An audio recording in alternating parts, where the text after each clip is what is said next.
મળે અને જે નાહી જાય તેને શું મળે. બધા ધ્યાન દઈને એક ગામની અંદર એક મૂર્તિકાર એ મૂર્તિ ઘડે અને મૂર્તિને હવા પાપે એટલે એક મોટો પથ્થર લાવ્યો. એ મોટો પથ્થર લાવ્યો અને એ મૂર્તિ બનાવવાનું ચાલુ કર્યું. પણ અંદરથી પથ્થર બોલ્યો કે બસ મને આ બહુ તકલીફ થાય, દુઃખ સહન નહીં થાય. એટલે એ મૂર્તિકારને દયા આવી ગઈ. એટલે એ પથ્થરને પછી છોડી, કારણ કે અંદરથી ફરિયાદ કરે કે મને આ તકલીફ સહન નહીં થાય. એટલે એ મૂર્તિકારે એ પથ્થરને બાજુએ મૂકી દીધો. બીજો પથ્થર લાવ્યો અને એમાંથી મૂર્તિ બનાવી. પણ એને બધા ઘાને સહન કર્યા. જે અંગ બનાવ્યા ત્યાં ઘા સહન કર્યા. એટલે એમાંથી એ પથ્થરમાંથી સરસ કૃષ્ણની મૂર્તિ તૈયાર થઈ. અને કૃષ્ણની મૂર્તિ તૈયાર થઈ અને પછીથી એ મૂર્તિની મંદિરની અંદર પ્રાણ પ્રતિષ્ઠા થઈ. પણ મૂર્તિકારે જોયું કે કેટલી સરસ મૂર્તિ થઈ તૈયાર અને એને માન સન્માનથી મંદિરમાં બેહાડવામાં આવ્યું. કારણ કે એને ઘાને સહન કર્યા અને જેને ફરિયાદ કરી, ઘા જેને સહન નહીં કર્યા, તો એ પથ્થર પગથિયા પર લાગ્યો. એના પર લોકો પગ મૂકીને ગમે તેવા પગ મૂકીને જાય અને ત્યાં જઈને બધા કોઈ નારિયેલ ફોડે, કોઈ થૂકે, કોઈ શું કરે.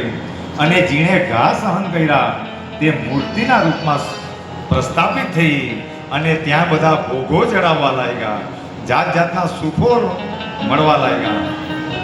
એટલે પેલો પથ્થર એમ વિચાર કરે કે હાય મારું જીવન, કાશ મેં પણ આ ઘાને સહન કરેલા હતે તો આજે મને પણ આ સ્થિતિ પ્રાપ્ત થતી. જો સહન કરેલું હોતે તો આ બધા ભોગો મળતે, આ બધી વસ્તુઓ આજે મારી પૂજા થતી, લોકો મને માનની દ્રષ્ટિથી જોવે. અને આના પરથી આપણે પણ એક બોધ લઈ શકાય કે ધર્મના કાર્યની અંદર જાત જાતના લોકો આપણને મળે, એના ઘા સહન કરવા પડે. પહેલી તકલીફ તો કુટુંબ પરિવારથી ચાલુ થાય. આ બધા ઘા સહન કરતા કરતા જેમ એ મૂર્તિએ બધા જ અંગો પર ઘા થયા, કાનમાં પણ ઘા થયા, નાક બનાવતા પણ ઘા થયા, આંખ બનાવતા પણ સીણીથી ઘા થયા.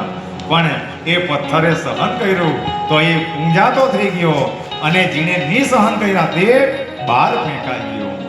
એટલે સંસારની અંદર આપણે પણ આ ઘાઓને સહન કરીએ અને સારા કાર્યો કર્યા જ કરીએ તો એક ને એક આવી સ્થિતિ આપણને પણ પ્રાપ્ત થતી હોય. જો આ વાતમાં બધાને ખબર પડી હોય તો પડી હોય, ને તો બે ધ્યાનમાં હશે તો તે પછી તેને ખબર પડી શકતી નથી. એટલે જે માણસો હંમેશા સાવધાન રહે, સાવધાન થવાની એટલા માટે જરૂર છે. આપણા બાળકોને માયકાંગલા આપણે બનાવી દઈએ કે કાલે કોઈના પરીક્ષા આપવાને જવાનું છે એટલે ભગવાન એ નહીં જવાનું, માંડવામાં જઈને દારૂ પી આવજે ને નાચી આવજે, ત્યાં આપણે છૂટ આપી દઈએ. એટલે આ પાપના ભાગીદાર પણ આપણે જ બધા. ભગવાનના ચરણમાં જવાથી શું થાય? ભગવાનની કૃપા થાય. અહીંયા અમારા જિજ્ઞેશભાઈએ બહુ સરસ ભજન ગાતા ગાતા ભગવાનના નામમાં કેટલી પ્રચંડ શક્તિ છે. મેં એક દિવસે કિસ્સો કહેલો કે એમની ધર્મપત્ની પરીક્ષા આપવા માટે બેઠી અને એ બહાર પાઠ કરવા માટે તો પણ ફળતો મળ્યું. આજે નોકરીએ આ ભગવાનના નામનો મહિમા છે. પણ બધાને ધીરે ધીરે વાતમાં કહે તો બધાના મગજ માની જાય. એટલે ભગવાન, આપણે હમણાં ભજન ગાયું રસિકભાઈને ત્યાં, કેટલી ભગવાન આપણી કાળજી રહેલી છે. એના બદલામાં આપણે કેટલાક આળસુ છે. આપણી ફરજ આપણે આટલી પણ નિભાવતા અને એ 24/24 કલાક આપણી કાળજી રહેલી છે. એટલે જેવી આપણે ફરજ નિભાવવું તેવી એ પણ નિભાવે. એ મજબૂર એટલા માટે છે કારણ કે એને તો જે જેવું કર્મ કરે તેવું ફળ આપવાનું. એટલે તમે કર્મ 10 રૂપિયાના કરે અને આશા 1000 રૂપિયાની રાખે એ ફળીભૂત થવાનું નથી. એટલે જેમ એક કંપનીનો માલિક જેટલા દાડા તમે રોજ ભર્યા એટલો તમને પગાર, તો 2 હાથવાળો પણ આટલી કાળજી રાખતો હોય તો આ તો 1000 આપવાનો છે. આની એક એક કરણીમાં, આના એક એક કર્મોમાં એક નખ જેટલી, એક ટપ્પુ જેટલી પણ ખામી આવી શકતી. અને જો ખામી આવી જાય તો સ્થિતિ કેવી બદલાઈ જાય કે કદાચ રે બગલો અને એક ટપ્પુની ખામી આવે એટલે એ બંગલો થઈ જાય. ખાલી એક ટપ્પુ કાંથી કાં આ સનાતન છે એટલા માટે બિલકુલ. એટલે ભગવાનના ધામમાં, ભગવાનના કામમાં આટલી પણ ખામી આવી શકતી. અને સારા કાર્યોનું શું ફળ મળે? એક ઘરની અંદર એક માણસ પણ સારું કર્મ કરતો હોય એનું શું ફળ મળે? બધા ધ્યાનથી સાંભળજો. એ કર્ણાટકના જંગલની અંદર જ્યાં એ મહાત્મા રહેતો હતો, એમનું નામ બધા ધ્યાન રાખે, એનું નામ સંત ગાજી સાહેબ હતું. આ સંતની કથા છે, બધા ધ્યાનથી સાંભળજો.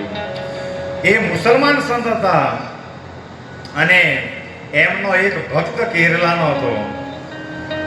એ કેરલા એટલે શ્રીલંકા વચ્ચે દરિયાનું 23 કિલોમીટરનું અંતર, પણ એમનો ધંધો શ્રીલંકાની અંદર ચાલે. એ શ્રીલંકાની અંદર ધંધો ચાલે એટલે એમને એક દિવસે મળસ્કે સપનું આવ્યું કે એમના પરિવાર પર મોટું સંકટ આવ્યું. બધા ધ્યાનથી આ વસ્તુને સાંભળજો કે આપણે એક એક કરણીઓ કરીએ એની નોંધ ભગવાન કે સદગુરુ કેવી લે એનું ધ્યાન રાખજો. એમને સપનામાં કે તારા પરિવાર પર બહુ મોટું સંકટ આવવાનું છે અને સંકટ હું આવવાનું તે તો એનો સમય આવે ત્યારે ખબર પડે. એટલે એમને નિર્દેશન એ કરવામાં આવ્યું કે તું તાત્કાલિક પરિવાર પોતાના વતનમાં આવવા નીકળી આવ. એટલે શ્રીલંકાથી 23 કિલોમીટર એટલે અહીંથી ને વલસાડ જેટલું પણ દરિયો. એટલે એ ભાઈ એ વાણની અંદર નીકળી આવ્યો. એ વાણની અંદર તો નીકળી આવ્યો, એ પહેલા તો પરિવાર પર સંકટ આવી ગયું. એમનું પરિવાર કોઈક જગ્યાએથી આવતું હતું અને એ ઘાટ પરથી ગાડી ગબડી, પણ ગાડી જ્યાં ગબડી બીજી જ ક્ષણે આટલી મોટી ખાઈમાં એ પથ્થર પર અટકી ગઈ.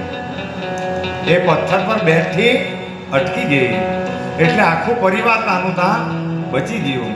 અને એ ગાડી તો ક્રેનો દ્વારા કાઢવામાં આવેલી એવું એની અંદર વૃત્તાંત લખેલું. તે આશાની વાત, આજે આટલા વર્ષોની વાત, જ્યારે સંત ગાજી સાહેબ હયાત તો નહીં હતા પણ એમના એક એક પરચાઓ આ છે. ગાડી અટકી ગઈ, એ પહોંચે ત્યાં પહેલા તો એના પાસે ખબર આવી ગઈ કે ઘાટ પરથી ગાડી ગબડી ગઈ પણ બધા સલામત રહી ગયા. એટલે બધા સલામત રહી ગયા અને એ ભક્તના આંખમાંથી આંસુ આવી ગયા કે એ કુદરત, કે એવા મારા કયા કર્મ હશે કે જેને લીધે મારું પરિવાર ખાઈમાં પડતું બચી ગયું. અને એ પરિવાર એમના સદગુરુ એ સંત ગાજી સાહેબ હતા.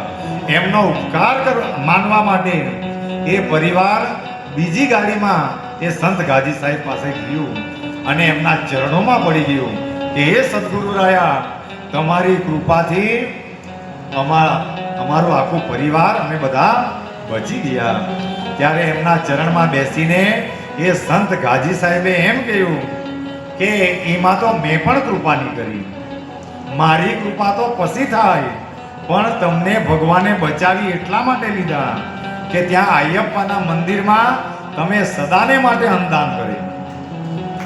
જો તમે એ આયપ્પાના મંદિરમાં સદાને માટે તમે જે અન્નદાનનો નિયમ લીધેલો, તો એ શક્તિ, એટલે એ શક્તિ આડી આવી અને એના દ્વારા એ પથ્થર ખસેડવામાં આવ્યો.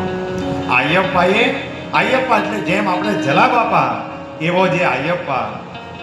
તો એ ઘટના કેવી રીતે બનેલી એ જાણવાનું કુતૂહલ થયું એ ભક્તને. અને એ પ્રાર્થના કરીને જ્યારે નિંદ્રામાં ગયા સૂતા, તો આયપ્પાએ એમને સપનામાં બતાવ્યું કે એ પથ્થર આયપ્પા કેવી રીતે ત્યાં પહેલા આળો કરી ગયેલા અને આખા પરિવારને બચાવી દીધું. એટલું અંદાજનું મહત્વ છે જીવનમાં. એટલે આજે પણ સાંઈ બાબાએ એમની ચોપડીની અંદર વધારેમાં વધારે જો કહેલું હોય તો એક અંદાન પ્રત્યે અને એક નામ સ્મરણ પ્રત્યે, આ બે પાસા એવા છે કે એ કલ્યાણ કરનારા. એટલે હંમેશા ને હંમેશા આવી વસ્તુઓ આડી આવતી હોય, પણ એ આપણે જાણેલું હોય તો. પણ આપણે બધા ઘરે નબળા થઈને બેસી રહીએ અને કર્મ નહીં કરીએ અને પછી ફળની આશા રાખીએ તો એ ઠગારી નીકળે. એટલે હંમેશા ને હંમેશા એક ક્ષણ પણ બગાડવા વગર કર્મો કર્યા જ કરવાના. અને આપણા છોકરાઓને જેટલા નબળા બનાવવું તેટલા એ નબળા બને. એટલે હંમેશા આવા સારા કાર્યોની અંદર ધકેલીને પણ મોકલાવાના. પણ ખામી આપણામાં એ છે કે મામનતા લગ્ન છે, કાલે પરીક્ષા ત્યાં દોષ નહીં નડે, પણ ભગવાનના ભજન કે સત્સંગ છે એમાં માણસોને દોષ લાગી જાય. એ આપણી ખામી.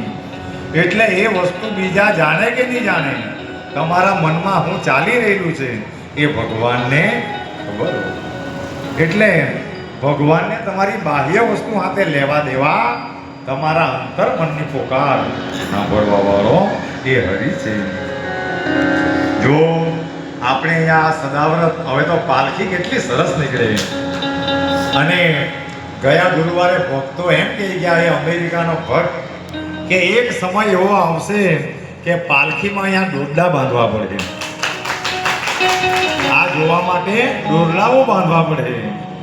તો અને એ સનાતન થઈને રહે તો ભક્તિની અંદર એટલી પ્રચંડ શક્તિ છે. તો વિશેષમાં બાબાને પ્રાર્થના કરીએ કે બાબા, તમે બતાવેલા માર્ગે અમે ચાલ્યા કરતા છે તો તેટલી આ બધી પ્રગતિઓ થયા કરતી છે. લોકોના હિત માટે મોટું રસોડું બની ગયું, ત્યાં મહાદેવજીને આવવાનું મન થયું, ત્યાં દત્ત ભગવાનને આવવાનું મન થયું.